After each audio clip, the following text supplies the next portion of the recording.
morning, sir. Good morning, ma'am. Good morning, ma'am. Morning. Good morning. Good morning. Please sit down. If I may call you Abhijit? Yes, sir. Okay. Abhijit, as your interview is on the 11th of May, is it? Yes, sir. The regular interview. Okay. So let us start. Perhaps we could start by asking you to give us a general account of your own background. What is it that motivates you to apply to join public service?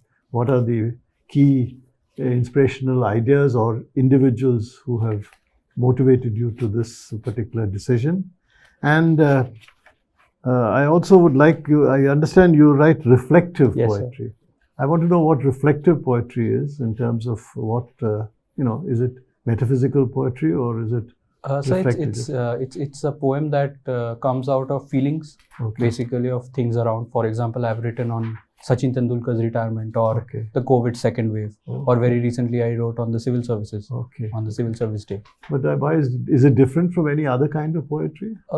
It's I needed something to describe how the poem comes about, so I chose the word reflective. Okay, now let's get on to your own sort of reflections on your own past. As you know, my name is Abhijit and I come from the Darjeeling district of West Bengal in Siliguri town.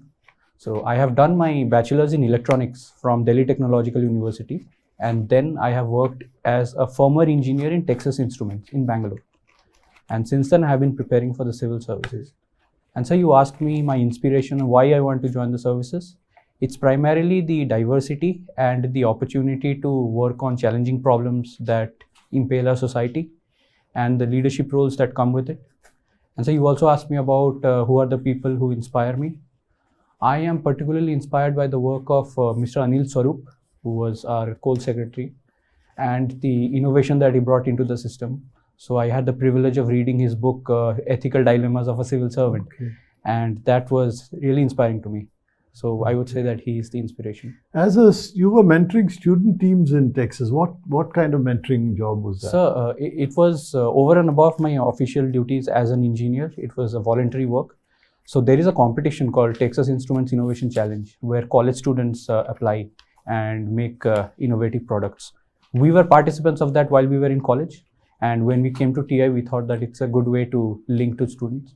So the basic work in a nutshell was to create equal opportunities for unequal societies. For example, we realized that specifically in tier 2, tier 3 and 4 cities, students do not have the access to good quality technical mentoring, or even say as a guide. So we talked to the students over phone. We got them we got in touch with them through video conferencing. We solved their technical problems. And so it was a entrepreneurship oriented program, and many of the teams have had successful. One of the teams even participated in the there's this thing going on where companies come up and showcase their products, right? Shark Tank India. Shark Tank. So one of the teams even went there. Oh, okay, very good. Now tell me, for a developing country like India, particularly if it's trying to search for a high growth path, right, sir. Like China itself, innovation is a very important aspect of any such kind of trajectory. Now, innovation, the common conventional wisdom is that innovation, there's much more scope for innovation in the corporate sector, the private sector, etc. Mainly because in the government sector, particularly in government, the process of innovation actually encounters a whole lot of problems in terms of bringing the major elements of society up to the same speed, as it were. Right. Now, why is it then that you have decided to go for public service rather than against even the experience you already have of Texas Instruments and others, which may provide you, at least in the earlier stages, much greater scope for innovation and building teams, etc., to reach the same goal really of a highly developed, high growth path for India? So just one thing, you started by mentioning about the difference between innovation in the corporate and the government, right? Yes. So I have just one observation that it's normally the government who brings in innovation in the high risk areas. For example, it's always the government that tries to work in the interface between what is known and unknown. And when the things get settled, then it's the private sector that comes in with its efficiency and things to make things more cheap and more accessible to the people. Okay, so you think that innovation is more, there is more scope for innovation in the public service and public sector? That's one reason, definitely.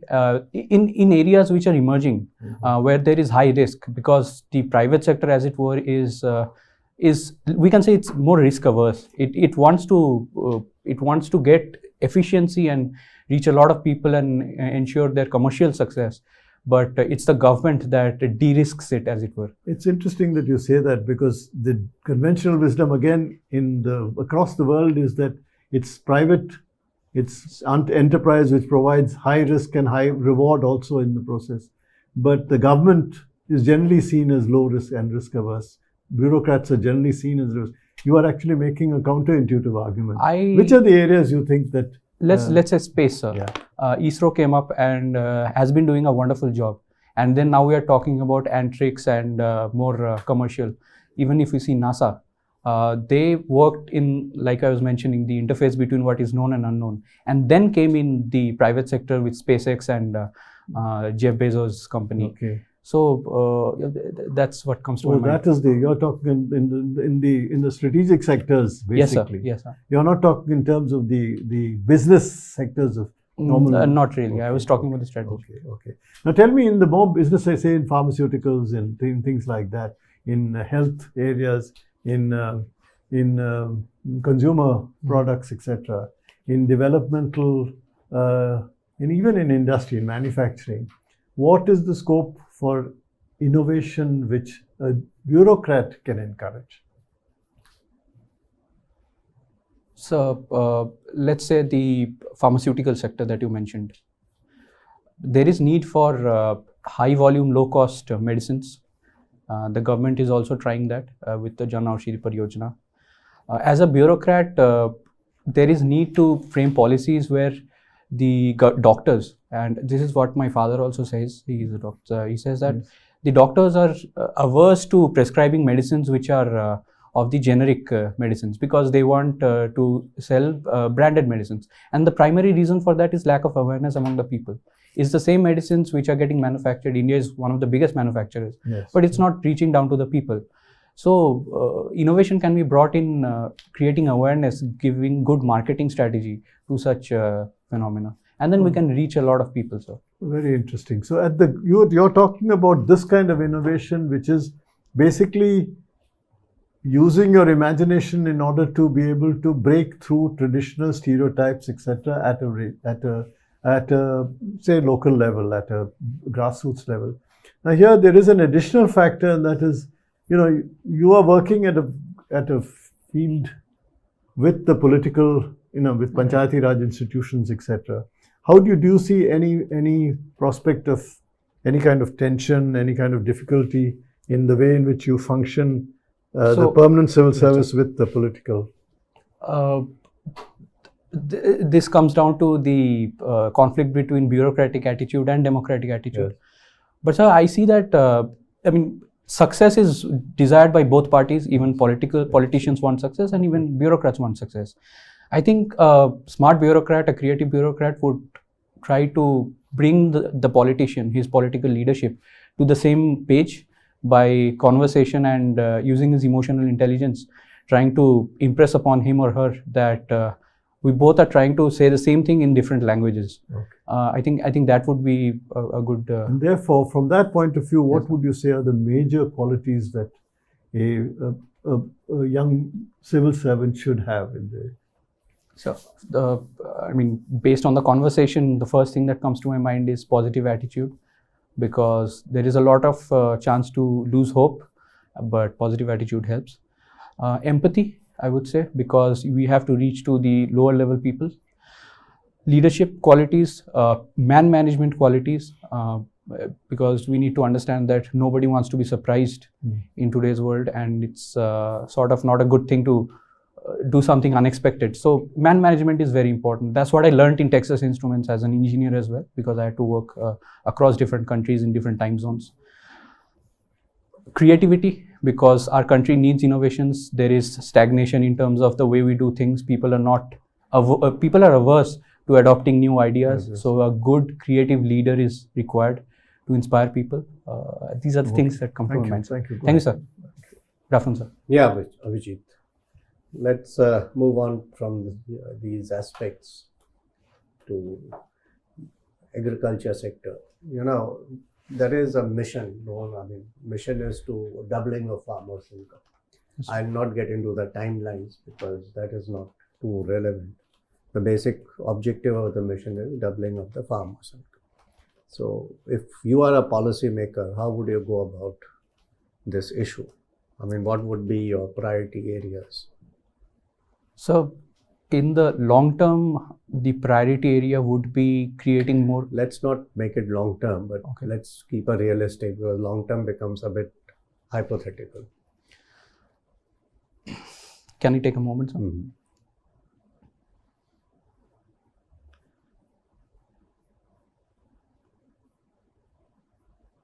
So the agricultural sector has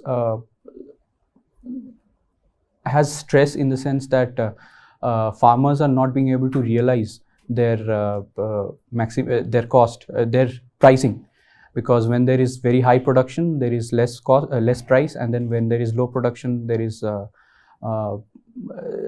stress in terms of the Let's essential keep it for, commodities. because time is short. Right, sir. So, So one is margin. So I would want to amend the Essential Commodities Act, because that would give a fillip to private companies or even the government, private companies. What way will it? It will encourage. What will be the objective of the amendment? So the objective of the amendment would be in lines with what was previously done and now it's repealed, to de-license or deregulate the policy for to allow more for people to hoard or store the crops. So that would incentivize the farmers or the private sector to create more storage facilities. That would be one, sir.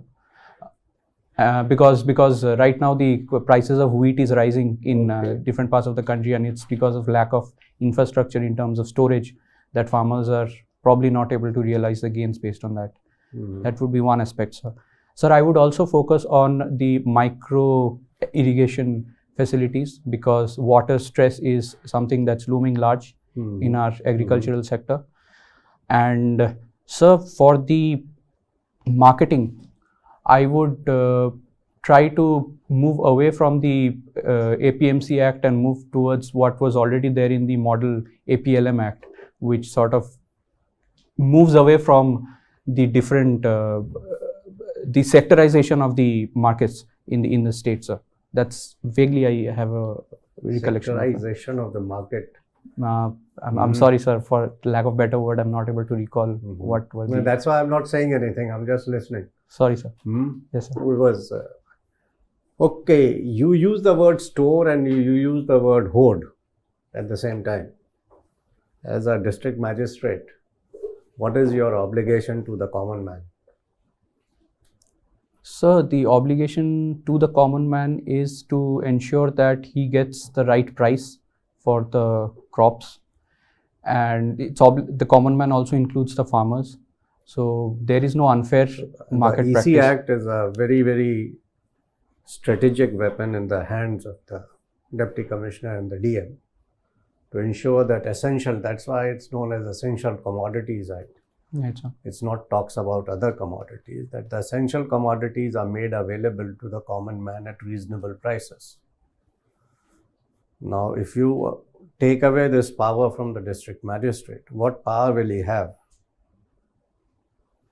So, I believe that we should reduce the usage of this act and put it more in a more effective manner. Hopefully, I hope you become and I'm quite confident that you will become a district magistrate one day. Then you will remember this interaction. Sure, sir. So, now, how do you assess US diplomacy towards in the context of the Ukrainian crisis? How do you assess the US diplomacy? So the US has been going against what Russia is doing. It has been a very clear adversary to what Russia's policies are. It is also imposing economic sanctions on Russia. And it's also trying to persuade nations like us to adopt their way of thinking, which we are not. We are having an independent. I know what US is doing. My question was, how do you assess US diplomacy? So they are acting in their interests like any other nation should, I think. Like any other nation, US should behave like any other nation. So US should. US is a global superpower. Yes, sir. So it should behave like any other nation, Abhijit. So it should behave. So let me rephrase. It should. What should be US's objective as a global superpower? What do you think should have been or is the objective or should have been the objective? And are they moving towards that objective?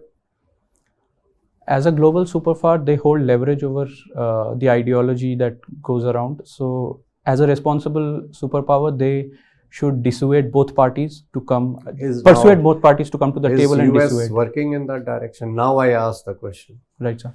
Assess US diplomacy. I have taken you to a certain framework. Now how do you assess it? If you agree to the framework.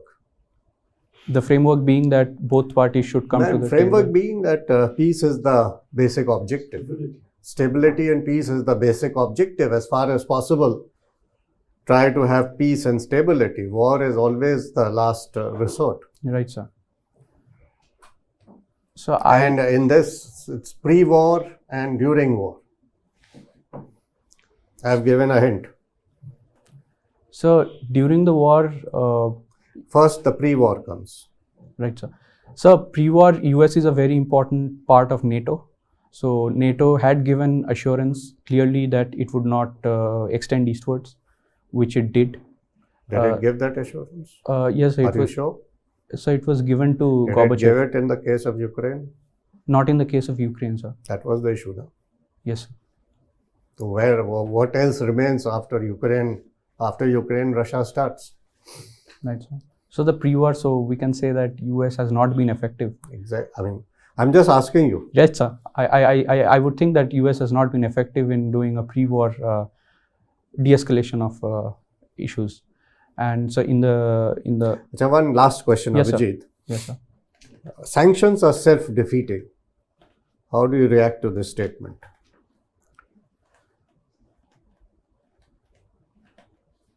Sanctions serve a particular purpose, but in the long term, even in the short term, especially in the short term. Especially in the short term. In case of Russia, sir, it's not working because the ruble had fallen, but now it's back. What's happening to the world?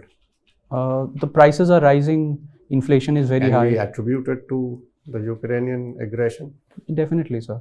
Because right, sir, which comes back to your point that the sanctions are not self-defeating. Yes, sir. Yes. You agree? Yes, sir. Thank you. Thank you, sir. Good morning, Abhijit. Good morning, sir. You belong to Siliguri, right? Yes. And which is a part of the Darjeeling district. There has been a long outstanding demand of the people in Darjeeling to have a separate state of Gorkhaland. What do you feel about that?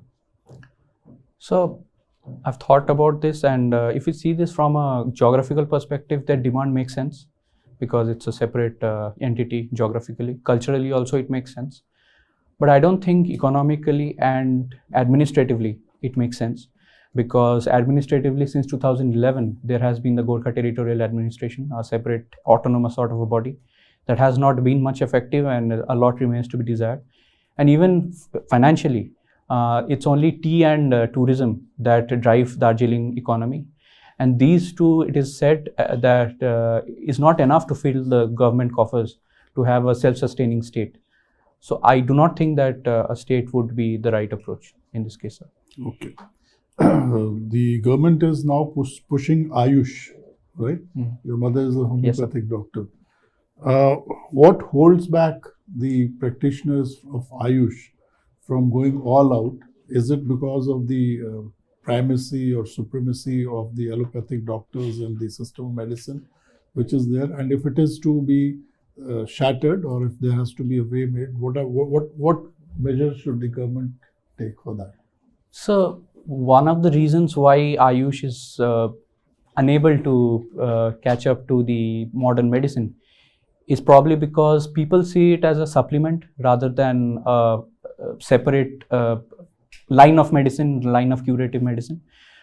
The policy that is in place today is also partly responsible for it. For example, after in the Drugs and Cosmetics Act, the requirement is that, as in the traditional textbooks, whatever materials or ingredients are mentioned, only those ingredients have to be in the concoction for it to be allowed by the government. There is no requirement of a therapeutic proving for the medicine.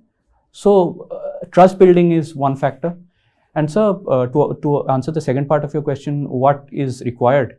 I think I would draw my point from the previous point that I mentioned, that we need to treat specifically, apart from homeopathy, the other parts, the Ayurveda and others, as separate curative methods of treatment, and we should exercise the same stringent testing that is done in the modern medicine.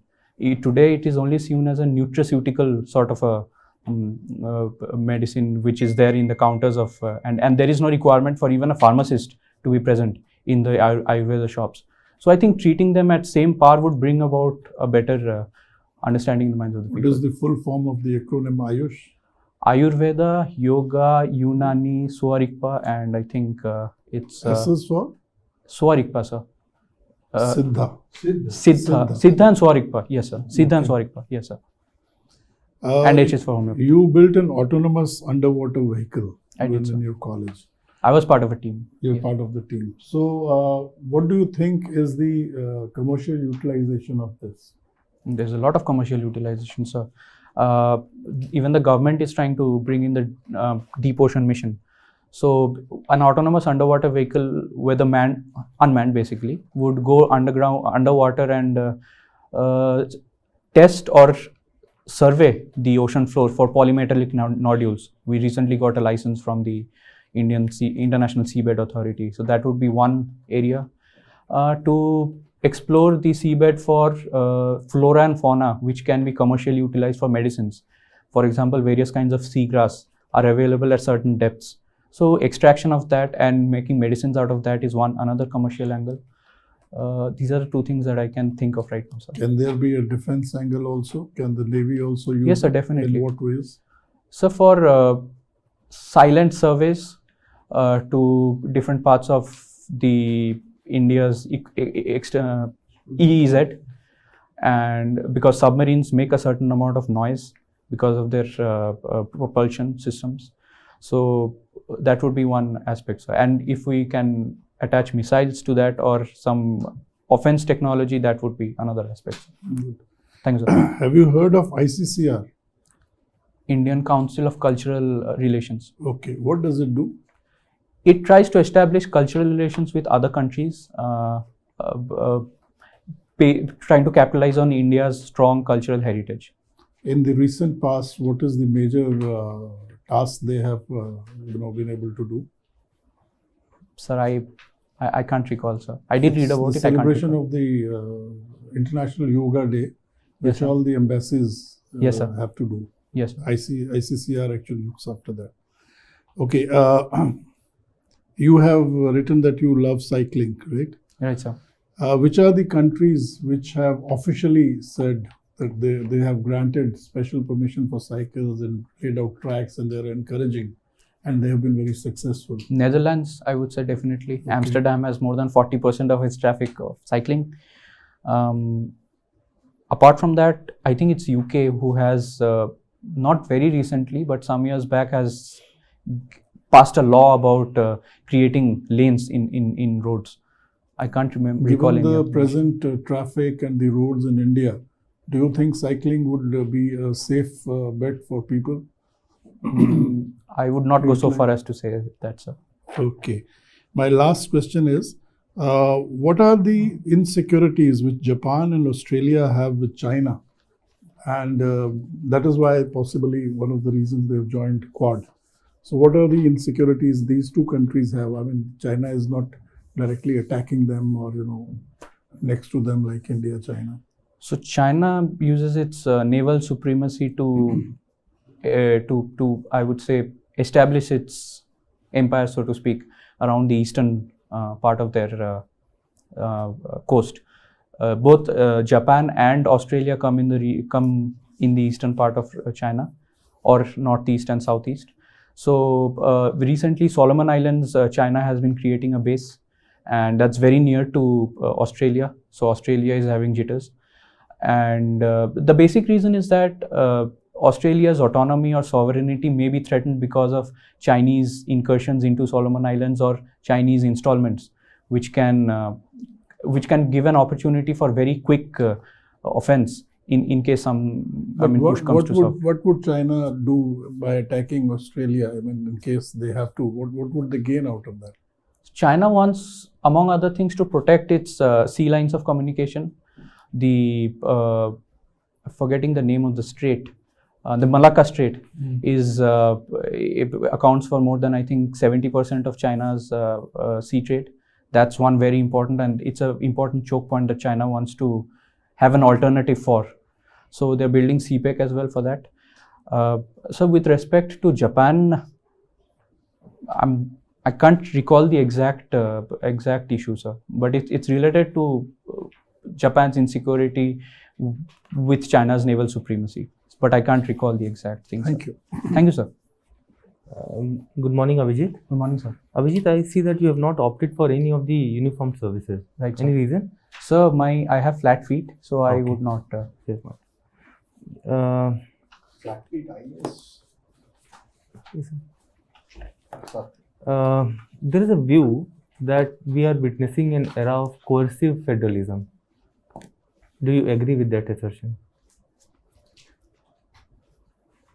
By and large, India's federalism has helped to create good relations between two countries, but there have been two countries. Between the center and the state. But we've had certain incidents, even from the state where I come from, where we can possibly say that there have been strains. Instances like? The role of the governor in interfering with the policies of the state, and even in Delhi, the recent amendment to the NCT Act, where the governor has been made a part of the NCT government formally, and he is mandated to be discussed for each and every policy of the government. That goes against federal principles. So yes, sir, I would. Are we a federal country?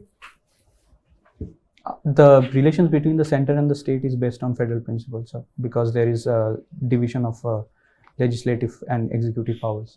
Are we as federal as, let's say, a country like US? The federalism over there is different. It's more state-oriented. Here it's federal polity with more centralizing tendency. Right. So as long as things are done within the constitutional framework, is there an element of coercion in that? So these things are substantive because they help to foment tensions between the center and the state. Things can be done on paper correctly, but then it is practical. Please give some suggestions as to how greater harmony can be brought about within the federation. So one thing that comes to my mind is the way the governor is appointed.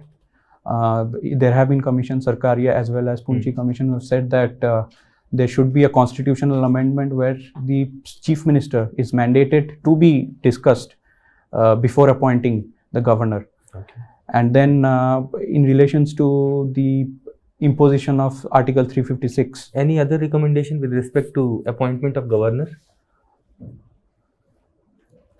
Any other commonsensical suggestion that you would want to give? With requirement, specifically appointment? Yes.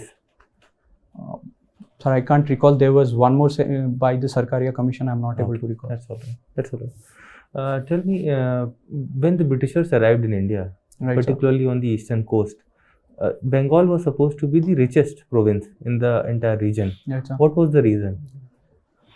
So, when they arrived in 1600, so Bengal had a rich agricultural heritage. For example, the muslin cloth, the silk, was very famous across the world, and so that's all actually I can recall. Okay, not an issue. You know, many of these companies like Texas Instruments, Right, sir. they indulge in what is known as base erosion and profit sharing, profit shifting. Are you aware what is that phrase called? It's basically a method by which countries shift their profits to a low tax regime. For example, Mauritius or Singapore. Is Mauritius or Singapore a low tax jurisdiction? Are they tax havens? Mauritius is, Singapore also is sort of, sir. Yes, yes. Okay. Not as much as Mauritius though. Okay. Are you aware that we used to have a double taxation avoidance agreement with Mauritius? I have heard of it. I'm not aware of the details. That's all right. Thank you. Thank you, sir. Good afternoon, Abhijit, ma'am. good morning. Good morning, ma'am. All right. Abhijit, you mentioned something about EEZ. What's the full form? Sorry, ma'am. You, in the context of Deep Ocean Mission, Yes, ma'am. you mentioned EEZ. Yes, ma'am. Right. What does that mean? Exclusive Economic Zone. It's Yes. So just give me a difference between economic zone, exclusive economic zone, and the territorial waters. the territorial waters is where the laws of the nation are. It's the extent to which the laws of the nation are applicable. The EEZ is beyond that, but Can you give me the exact distance? I think territorial 200 nautical miles is for the Yes. EEZ. Okay. The territorial waters is less than 50 miles. I think it's around 12. 20 miles, 12 miles. Okay. All right. So what are the rights available to India in its territorial waters versus what is available to it in EEZ? In EEZ, India can, for example, is doing the polymetallic nodules extraction. So the natural resources can be exploited by a country in the EEZ. In the territorial waters, it's more of the sovereign laws that are there in the country can be enforced. All right. All right.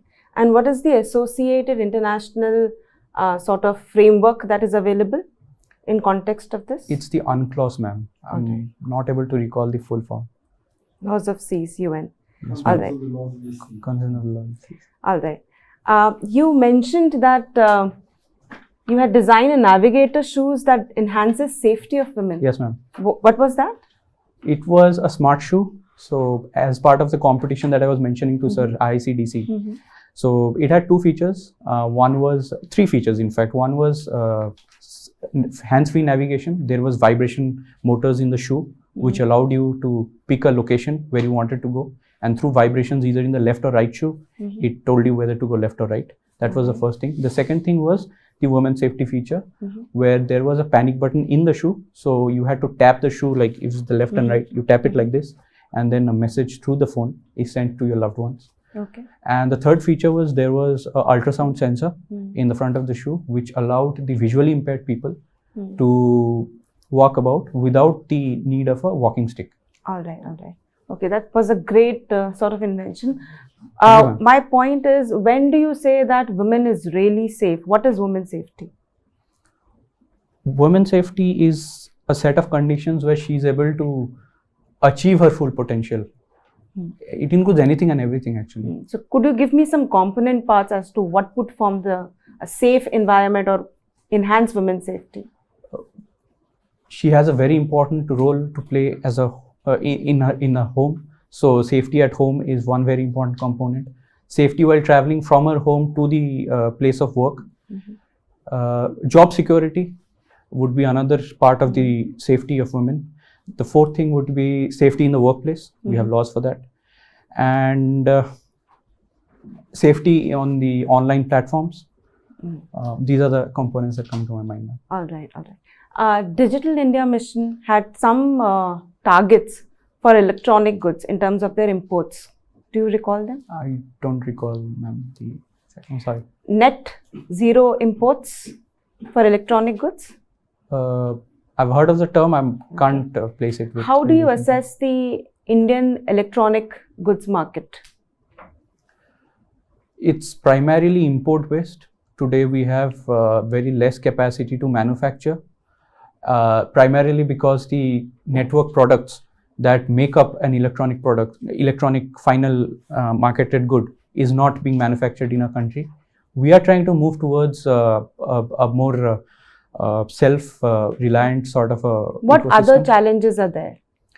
Ma'am, the first challenge is of course of innovation.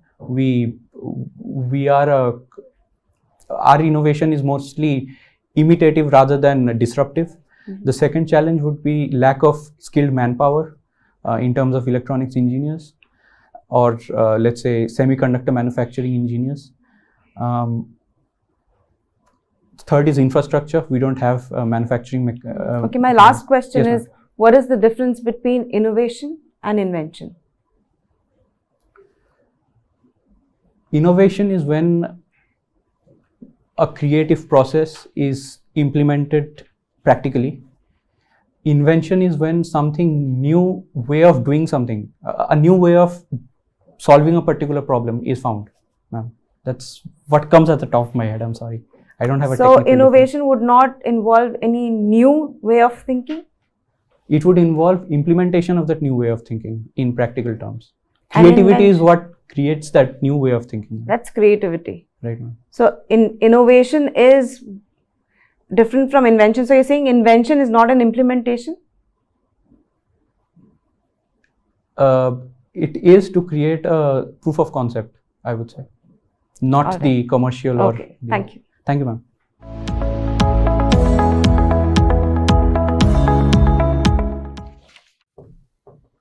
Please Thank sit you. down. Sure. Abhijit, first of all, you are a personality which is made for the civil service. That comes Thank you, out thank you, in sir. various ways. It comes out. And this is what the civil service looks for. And the feedback which we give, you look at it from that perspective, that you have tremendous potential, you have reached a certain level, but you are capable of a much higher level. First of all, in 5 to 10 minutes, they will assess you as to where you stand.